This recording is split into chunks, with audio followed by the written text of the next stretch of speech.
Então, na época, eu já era casado, tinha 2 filhos, né, a Carol e o Luiz Felipe, e, e já era primeiro, na verdade eu era segundo tenente, na época eu era segundo tenente, quando eu sou presidente, e estava nessa curva, né, a hora que eu acessei a curva, ainda era de madrugada, era 5h40 da manhã, o carro deu uma rabiada na curva. Essa curva ela tem uma característica que ela se fecha um pouquinho mais, a curvatura dela é um pouquinho mais fechada a partir assim de um certo ponto, da metade dela, e ali tem uma frequência um pouquinho mais elevada de acidentes. Até hoje eu passo lá, às vezes vejo capo de vidro, vejo placa quebrada. É um local que tem, sim, a maior facilidade do motorista perder o volante, correr algum risco ali. Comigo foi assim, o carro deu uma rabiada e caiu com as rodas numa calha de chuva que tem ao lado, né, dessa curva. E quando as rodas do carro caíram ali, o carro travou e capotou. Com o capotamento, ali tem uma depressão, algo em torno de 1 metro, talvez, mas com o capotamento nessa depressão, o carro quebrou as colunas e, por achatamento, eu também quebrei a minha coluna.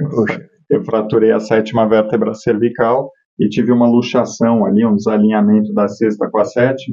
Então, na hora eu me mantive lúcido, senti um choque percorrendo o corpo e já não conseguia mais mover as pernas, não movia o tronco.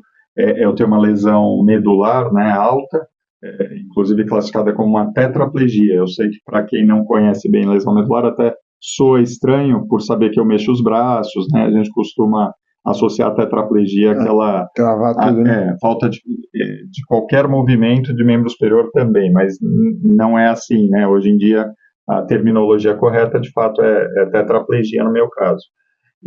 Mas tem uma série de comprometimentos de membros superiores, por exemplo, eu não mexo os dedos da mão. Então isso traz uma série de impactos, e não só as questões relacionadas à parte motora, mas a parte de sensibilidade também, ela acaba sendo comprometida, e também uma série de outras funções que são automáticas, né, no corpo, que são autônomas, inclusive vegetativas, como a gente fala, a gente pode sofrer algum nível de comprometimento. No meu caso, é um comprometimento total abaixo do nível da minha lesão. Então, tudo aquilo que enervado vai abaixo do nível C7, que foi a altura da minha lesão, eu perdi o controle. Então, eu não tenho sensibilidade abaixo da linha da axila, eu tenho comprometimentos relacionados à frequência cardíaca, pressão arterial, controle da temperatura corporal, a micção, esvaziamento intestinal, enfim. Tem uma série, é um pacote bem amplo. Eu faço questão de colocar porque eu sei que isso daí, para quem não, o senhor citou agora há pouco, né, conhecer, desculpa, vou usar exatamente as palavras, conhecer a doença e conhecer o câncer. São coisas diferentes. Bem diferentes. E a mesma coisa ocorre com a lesão medular. O médico olhando você e você entendendo você, eu imagino. E por mais que as pessoas conheçam, estudem e tal, né, é lógico, só as pessoas que estão vivendo aquilo que entendem os impactos que aquilo traz em todas as áreas da vida, né? Então, não é teórico, é prático. Né? Exato. Então, é importante a gente colocar isso, sim. Eu sei que... Até, só um pouquinho, tenente, até para você que está nos assistindo, que por acaso tem algum parente, um filho, um irmão, um pai, uma mãe, que passa por situações assim, de dar um desconto. Por quê? Porque muitas vezes a gente acha, porque não vemos, né? A gente não sabe como é que a pessoa está por dentro, a gente não sabe o que ela de fato está sentindo. E muitas vezes a falta da paciência, a falta da vontade que teríamos que ela agisse tão rápido em relação a alguma situação, caberia a gente pensar. Caberia dar um desconto a mais e pensar como é que será que está sendo de fato. Eu enxergo e penso que talvez tenhamos uma forma de enxergar bem parecida, pelo pouco que a gente teve a oportunidade de conversar, que na verdade tudo são grandes oportunidades, né? A vida vai trazendo para a gente oportunidades, nem sempre as oportunidades vêm com um flores. embrulho, Flores. Exatamente. Não vem para presente. Exatamente, mas são oportunidades. Aí vai depender. Depois a gente vê que era um presente. Nem sempre a gente consegue enxergar isso tão rápido. No momento. E, por vezes, muitas vezes, né, às vezes a gente passa a vida sem se permitir enxergar a oportunidade que a gente tem, né? Então, quanto antes a gente conseguir enxergar, melhor. Estamos aqui para isso. Vai ser produtivo. Esse é o objetivo. O nosso objetivo é buscar encontrar formas, razões para viver. Exato.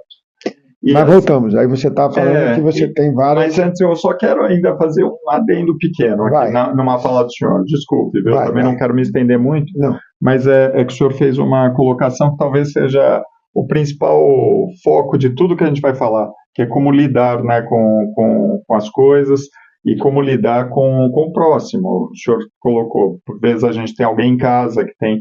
E eu vou me permitir, inclusive, ampliar até um pouco mais, porque é uma oportunidade para todos. A deficiência, o câncer ou qualquer outra desafio que a gente tenha num nível elevado, assim, bastante elevado.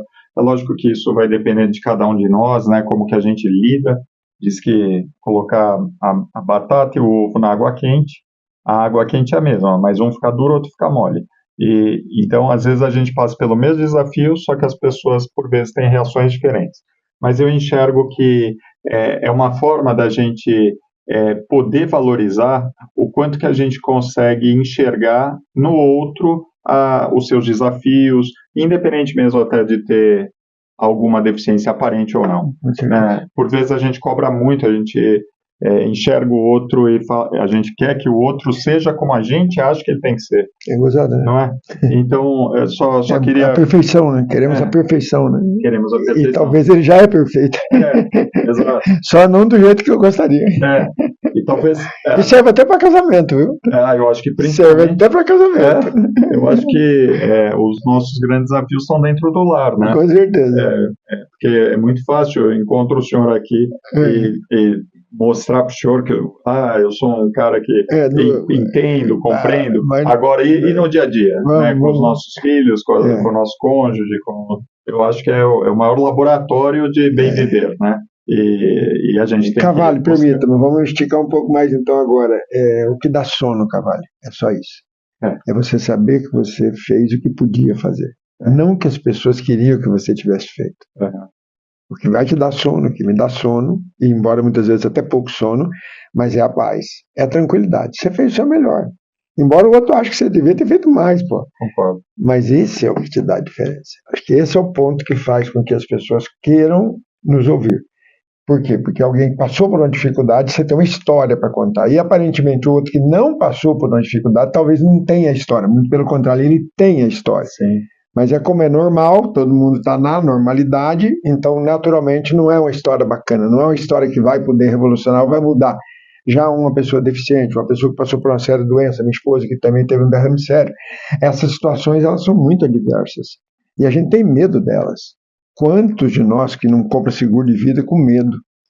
Não é porque quer a grana, é porque sabe que pode acontecer. Sim. Tá entendendo? Então eu acho que esse é o ponto, eu acho que esse é o que faz a diferença de você hoje estar dando exemplo para muita gente. Eu tive entrevistando a Alessandra aqui, quando ela fala de você, ela fala no outro planeta, por quê? Porque você é o objetivo, você é um ponto que ela quer chegar. É bacana isso. É a bondade dela. Mas, mas eu acho que todos precisamos de todos. E eu falando com o senhor pode ter certeza que o senhor é um grande exemplo para mim, assim como a Alessandra é um grande exemplo. Com certeza, modelo, né? A gente tem que buscar extrair aquilo que há de bom, né, nos nossos contatos, no nosso convívio.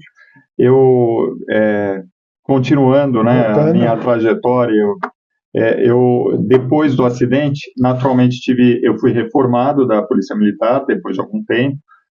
Na PM, a gente costuma passar um tempo como em licença de tratamento de saúde. Esse é o processo, normalmente algo em torno de 6 meses, salvo engano, é o que prevê a legislação. Depois disso, você permanece agregado, e se passou ali 2 anos do seu afastamento, vai ter que ser dada uma solução, então a junta médica vai avaliar a condição ou não de retorno para o serviço ativo. No meu caso, não havia condições de retorno para o serviço ativo. Eu tenho uma lesão medular que é estável, né? Então não progride, mas também não regride. Então, como eu estou, enquanto não houver nenhum avanço na ciência... Que é possível. Sim, eu realmente acredito que teremos. É possível. Lógico que a gente gostaria que fosse para ontem. Lógico. Mas eu acredito mesmo, célula-tronco ou alguma outra linha nanoterapia, isso tudo vai chegar, isso vai chegar. Nós estamos vendo que tudo está muito rápido. Eles vão ter que criar eu realmente acredito que as coisas vêm na hora certa. Vamos ter esse momento aí para a humanidade.